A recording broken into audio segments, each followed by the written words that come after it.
Hello my lovely plant friends, and welcome back to another video. Today I am going to be sharing with you a little bit of a problem habit of mine, which is, if you didn't already guess from the backgrounds of my previous videos and various other things like Instagram and so on, I have got a big problem with begonia. And it's, I don't know, I've had it for about probably more months, probably about 5 months or so. And in that time, my collection has expanded from 1 begonia to 34 begonia. So yeah, you could say I've got a problem. So I thought that I would share with you my top 10 favourite begonias at the moment.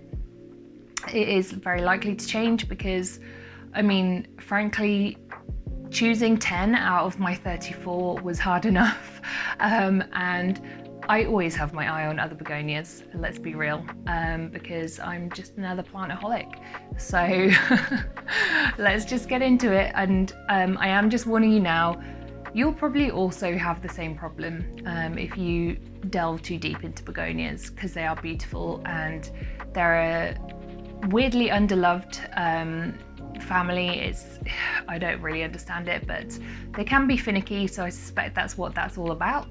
But once you get the hang of it, then you know you're golden, and you've just got so many. There's 1,800 species of begonias described, and within those, so many cultivars, so many hybrids.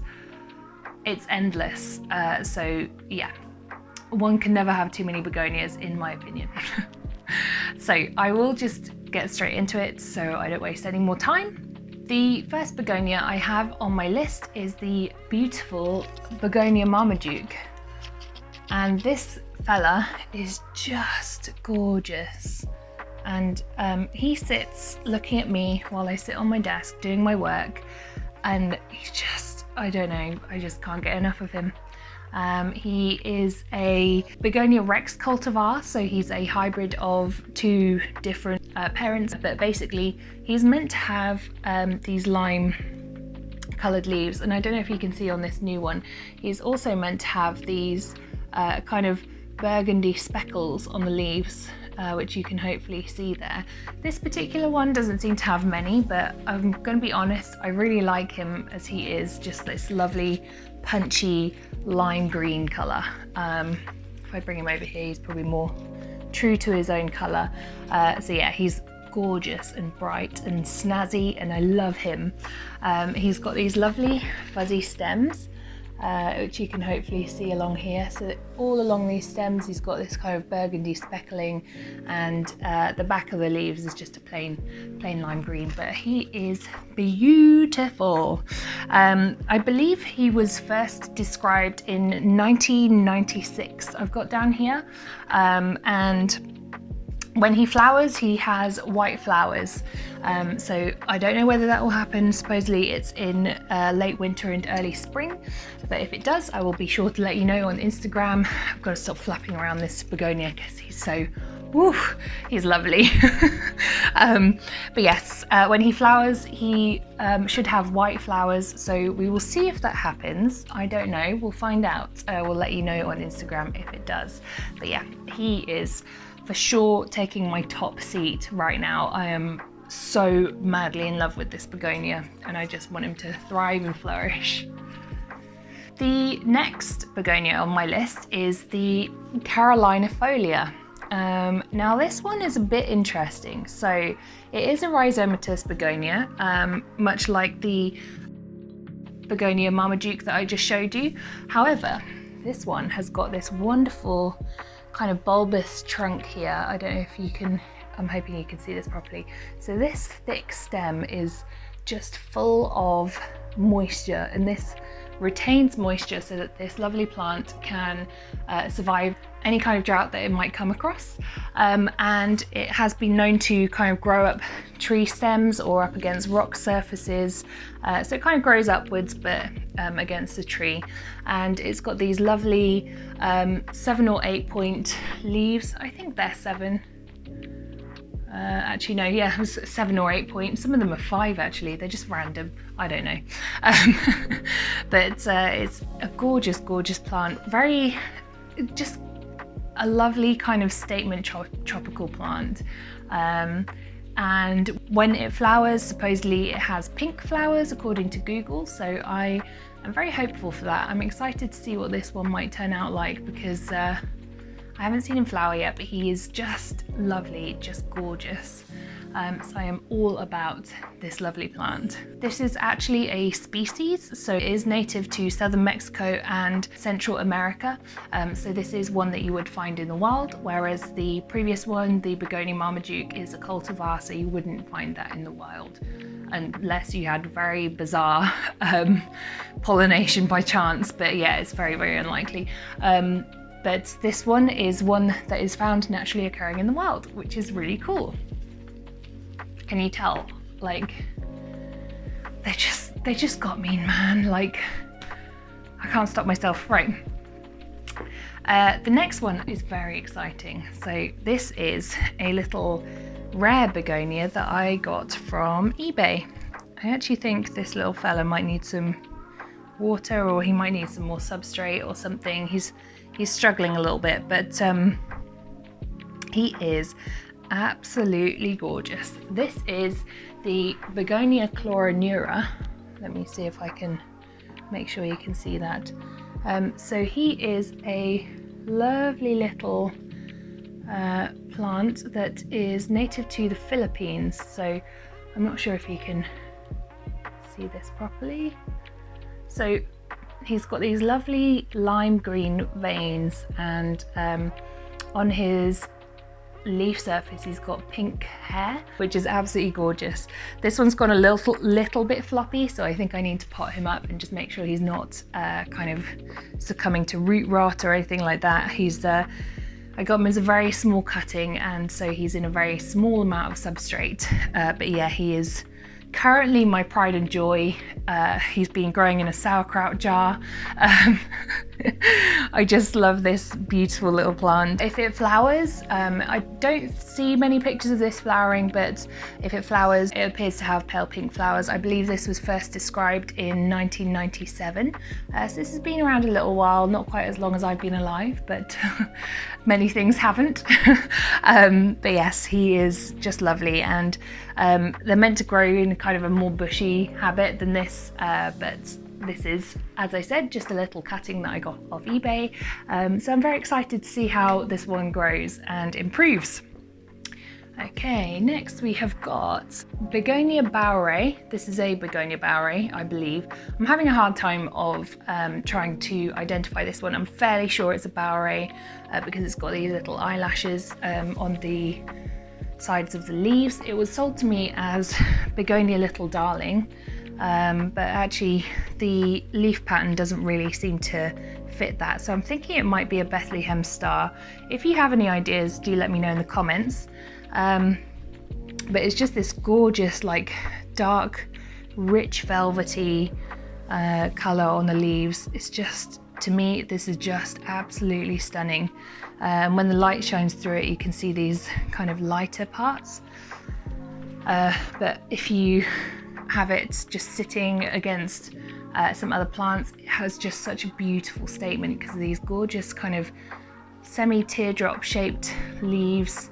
I'm all about this. This is absolutely stunning to me. And if you look at the back, it's got these lovely burgundy leaf backs. And close up, I'm not sure if you'll be able to see this, maybe you can, maybe you can't, but it has got some little eyelashes on the sides of the leaves. I'll have a look at this when I'm editing, and if you can't see it, I'll do a little close up. But yeah, I love this plant, I really do. Again, this is a bowerae cultivar, so it's not one that naturally occurs in the wild. It's very hard to actually find much detail around this plant, particularly as I'm not 100% sure it is the Bethlehem Star, but if it is, I still don't really know when this was first documented. But yeah, if anyone happens to know, or happens to know what this beautiful begonia might be, I mean, every time I look at this, I'm like, wow. To be fair, that I'm like that with a lot of my begonias. So, but yeah, if you know, let me know in the comments, because I would love to find out. Then we have got Begonia thurstoni, which is a really interesting begonia. It's actually a hybrid of two different begonia types. I can't find anywhere on the internet what the hybrid parents are, but it's just this lovely kind of meaty, beautiful, shiny, glossy leaf. And at the back we've got these lovely dark burgundy backs to the leaves, and if you shine a light through these, they just glow like autumn embers. It's just gorgeous. I will insert a picture because I shared this on Instagram, but hopefully you can see from the back there. On this one, it's got these beautiful red veins that really show through when you start to put a light behind it. So yeah, he is absolutely gorgeous. I actually haven't repotted this one since I've received it from eBay, and I think he's in need because he's starting to just look a little floppy in here. And he's in definitely quite a thick, almost like clay type soil. So yeah, I'm gonna give him a good repot, but yeah, this one is just beautiful. I actually, when I bidded on this plant, it was down as a Begonia Aldermore, which is a much more furry kind of leaved begonia. This has got some hairs on the surface, but nothing like the Aldermore. However, once I looked up the thurstoni, I actually decided I liked the thurstoni more, and the seller gave me an option to decide whether I wanted to buy it or not, given that it wasn't actually the correct naming. But yeah, I love this. It's so pretty. I forgot to say, got excited. This was actually first described in 1887. So this particular hybrid was created back in the 19th century. That's cool, right? Like, this beautiful plant has been being cultivated for well over 120 years, which is very exciting. I don't know why that's exciting, but it is. And if it flowers, it has pale pink flowers, which seems to be the running theme with all of my favorite begonias at the moment. So yeah, most of them seem to be pale pink, even though none of them are flowering. So that's just a random chance, I suppose. The next one that I want to show you, I'm actually going to keep him in his vase because I don't want to disturb him. He's flowering at the moment, but this is Begonia thelmae, I think, or thelmae. I think it's thelmae. But this is a trailing begonia. It is probably Brazilian. There isn't a huge amount of information out there on the internet. So this was first described, the powers that be believe, in 1981. It was originally found in the garden of Roberto Burle Marx, who, as I'm sure most of you will recognize his name, has been a pioneer in the plant world for a very, very long time. And so much so that a lot of plants have the Burle Marx name after them. So yeah, the Begonia thelmae is a beautiful, it's just really, really pretty little plant.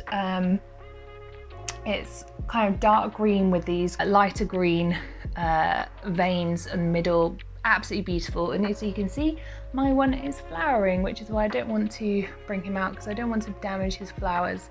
But hopefully you can see there, he's got very little, very tiny little white flowers with a yellow heart, as they call it.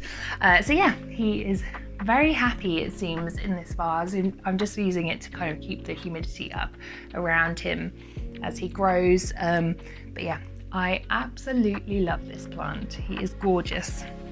Next, we've got a plant that looks very similar to the Begonia bowerae, Bethlehem Star, or whatever the heck it's called. This one is the Begonia Mary Reed. So this I recently got from Dibley's, and I'm just all over this. It is so velvety and beautiful. I don't really know like what to say. so this is a hybrid that has been around since 1952. It's got these gorgeous leaf backs that are just lovely, a lovely deep burgundy, which look absolutely stunning with the light shining through them. Again, I'm not sure that I can show you easily the light shining through, but the front of the leaf is just this lovely, beautiful velvet green, and it's just so shiny and so pretty. It's not really showing as well as I would like for you, but it's just, I don't know, there's something so simple and yet so pretty about this. It's like I don't know, it's like a pair of corduroys somehow. That's not a great comparison to make, but to me that is just so pretty. Again, there's not a huge amount of information out there on the internet for this one. It appears to have been first cultivated by someone called Louise Schwerdtfeger, I think. Schwerdtfeger? I'm not entirely sure. I'll put the name along the video anyway. But yeah, so this one, I really like this. I want to try and propagate it so I can get a more bushy plant out of it. But yeah, he seems to be happy and doing well, and I need to stop flopping him around because that leaf's going to break off if I'm not careful. But yeah, absolutely love this one. Okay, next we have got a Begonia Walnii, which is a very interesting, very quirky, odd plant. So hopefully you can see on here, I've still got the label in. Hopefully you can see on here, we've got these woody kind of stems on the begonia, which isn't kind of average for most begonia. You don't really get these odd woody stems. So basically these lovely leaves come out of this woody stem. It's quite unusual. It is actually native to Bolivia. So it's a very pretty plant. So we've got the green outer side, we've got a few like white splashes along the leaves, and then we've got these gorgeous red veins which come across really striking, and the backs of the plants are this kind of lovely burgundy color again. These leaves have just suffered a little bit from transit shock, so they're not doing their best right now, but if we look at this one is a really happy one that's kind of grown since I've had it, and it's doing really well. If and when it flowers with a white flower that has a pale pink kind of edge to it. So again, running with the theme, pale pink again. And this appears to have been first described in 1909. So again, a lovely, very old plant here. Well, not this specific one, but you know what I mean. So yeah, he is very cool, very cool. Next, we've got the Begonia listada. So this plant is native to Paraguay. This particular little fellow has suffered a little bit of transit shock slash, what do you call it?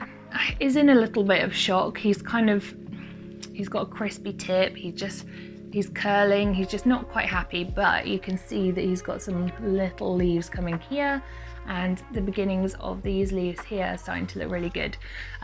So he does have a kind of branching habit. However, because it's so unique to the listada, the actual branching habit of this particular plant has become a way of describing other begonias' branching habits. So they call it a listada type habit, which is quite cool. So yeah, as I said, this is native to Paraguay, and it's got this gorgeous lime green stripe down the middle of a lovely dark leaf, and the backs of the leaves are burgundy again. So a lot of these have got lovely burgundy backs to them. I'm just going to put this on the other side. The flowers will be pale pink again. I don't know how I've managed to choose all the pale pink flowers, but yeah, so this one was first described, they think, in 1981. So this has been around for quite a while. I'm actually surprised, this is becoming a little bit more popular now, but I'm surprised that you don't see more of this given how kind of funky the foliage is, and it's very fuzzy. It's got this lovely kind of furry fuzzy texture to it. So yeah, I'm surprised this one isn't more popular. And my final little plant is the Begonia hoehneana. hoehneana. I don't really know how to say this. But this lovely little plant is a little bit difficult to get hold of. So this is native to Sao Paulo in Brazil. And this has got, I hope you can see this. It's got these lovely little fairy leaves. Maybe you can see on this one. And it's just got this kind of pink fuzz, which is so cool. And my one is flowering. It's just coming out of flower actually. I'm hoping I might have pollinated this. I'm not entirely sure if I will have done, but we'll find out. Basically, they will always stay in this very tiny little ground cover type size. The leaves will likely never get more than an inch in size, but this is just so cute. And I just love it. This is a perfect terrarium ground cover plant. It's a really, really pretty, really delicate little plant. This was first described in 1953. As you can see, it has white flowers, and yeah, just a very, very cute one. Hope you can, hopefully you can see what you need to see. Very pretty. So those are my current top 10 favourite begonias. I remain certain that that will change in the coming weeks and months. I'm really reluctant to say this, but I'm trying very hard not to buy any plants in September. I actually haven't bought any plants in like a couple of weeks, but I'm trying to make a conscious effort not to buy any more plants for a little while and just focus on my studies and focus on my existing plants and working on that and working on my YouTube channel. So yes, wish me luck. I am trying very hard not to look at other begonias because they're like my kryptonite at the moment for spending. They just suck the spending life out of me. I just want to buy them all. I have to give a special mention to the Begonia Metallica, which I have killed. I can't believe this. So when I moved house, it was a very hot day and that poor little begonia just didn't survive. It just went into complete shock and died off completely, sadly. I do love the Begonia Metallica and I will be replacing that at some stage, but that won't be happening just yet because, as I've just said, I'm trying not to buy anymore. But yeah, that would have definitely been on this list had I still had it. Yeah, so I hope you enjoy this video. Do let me know in the comments if you've got any begonias that you're really into at the moment. What are you feeling? Do you even like begonia? And if you do, which ones do you want to get? Which ones are on your wish list? I'm really always very excited to hear about begonia because they, like I said, there's 1,800 species out there. I am certain I haven't seen all the 1,800. So please always point me in the direction of any more that you are interested in because I'd love to hear. Thank you so much for watching and I will see you in the next video. Make sure you like and subscribe so that you can always find out when I've got more videos coming because that's good. I hope that convinced you.